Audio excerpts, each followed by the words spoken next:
Some people enter relationships searching for companionship, but people with Ketu in the seventh house often enter relationships searching for something they themselves cannot fully explain, and that is why love becomes complicated for them. Because this placement does not create ordinary experiences in relationships, it creates karmic connections, unfinished emotional stories, strange attractions, deep detachment, and a haunting feeling that even after finding someone, something still feels missing. The seventh house represents marriage, partnership, intimacy, commitment, emotional exchange, and the people we choose to walk beside in life. Ketu entering this house changes the entire emotional atmosphere of relationships. It creates a soul that has already experienced deep relationship karma before, as if the person carries memories of attachment, betrayal, sacrifice, obsession, or emotional exhaustion from another lifetime. And because of this, there is often an unusual emotional pattern. They deeply desire connection, yet simultaneously feel detached from it. Many people with Ketu in the seventh house feel misunderstood in relationships from a very young age. Some struggle to fully trust others emotionally. Some become attracted to unavailable people. Some repeatedly experience emotionally confusing relationships. Some feel disconnected even while being loved deeply, and sometimes they themselves cannot explain why. A relationship may appear perfect externally, yet internally they still feel empty. This is one of the most painful experiences of Ketu in the seventh house. The inability to feel fully emotionally satisfied through partnership alone, not because they are incapable of love, but because Ketu creates detachment from the area it occupies. And in the seventh house, that detachment enters relationships themselves. These individuals often experience unusual love stories. Their relationships may begin suddenly and mysteriously, as if destiny pulled two people together without logic. Sometimes the attraction feels spiritual, magnetic, karmic, or impossible to resist. But over time, confusion often enters. One person becomes emotionally distant, communication weakens, emotional expectations stop matching, or both individuals begin feeling alone together. Ketu relationships frequently carry a strange emotional fog. There may be deep connection, but also emotional absence. Love exists, yet fulfillment escapes them. Some people with this placement marry late. Some avoid commitment despite craving closeness. Some remain emotionally detached even after marriage. Some attract spiritually wounded partners. Some experience separation, emotional isolation, or relationships that feel incomplete. And many spend years asking themselves, why does love never feel entirely whole for me? The answer lies in Ketu's nature. Ketu is not worldly. It does not seek emotional possession. It dissolves attachment. Where Rahu creates obsession, Ketu creates distance. So while others may lose themselves in relationships naturally, Ketu in the seventh house often creates people who subconsciously pull away the moment emotional independence becomes too strong. Sometimes this distancing happens externally, sometimes internally. Even while smiling beside someone they love, part of them may remain emotionally unreachable. This placement can also create relationships where sacrifice becomes a major theme. Some individuals repeatedly become healers for wounded partners.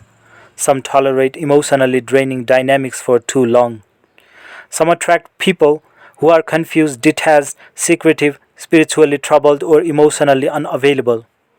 At times, they may feel that they are carrying invisible emotional burdens inside relationships, and over time, this creates exhaustion.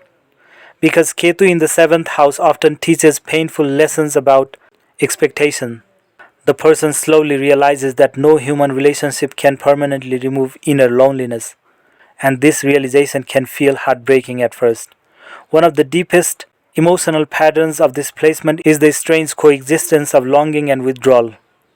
They may crave deep connection intensely, but once intimacy arrives, fear, emotional numbness, or detachment slowly appears. Some begin questioning the relationship itself. Some emotionally disappear. Some become spiritually restless.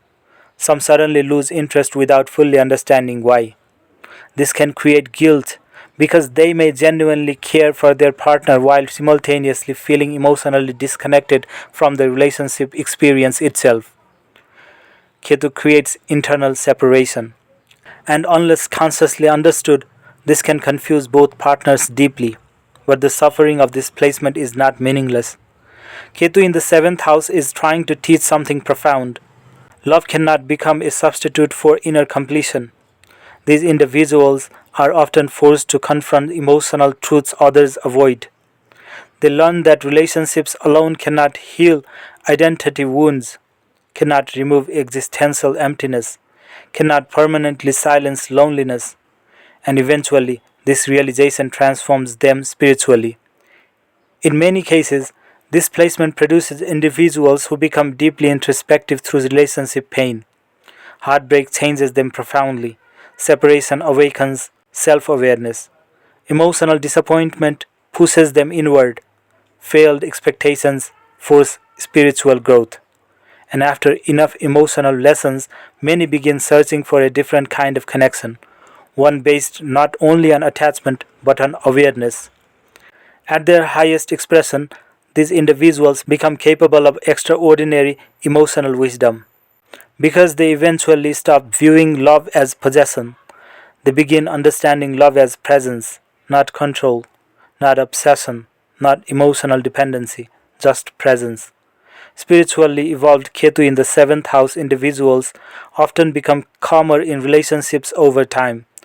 They stop chasing impossible emotional perfection. They stop expecting another person to complete them. They become less reactive, less attached to fantasy, less consumed by emotional drama. And surprisingly, this is often when healthier relationships finally begin entering their life. Because once the soul stops desperately searching for completion through another human being, connection becomes more authentic, not based on fear, not based on emptiness, not based on karmic obsession, but based on conscious companionship. Still, this placement never entirely removes the feeling of emotional distance.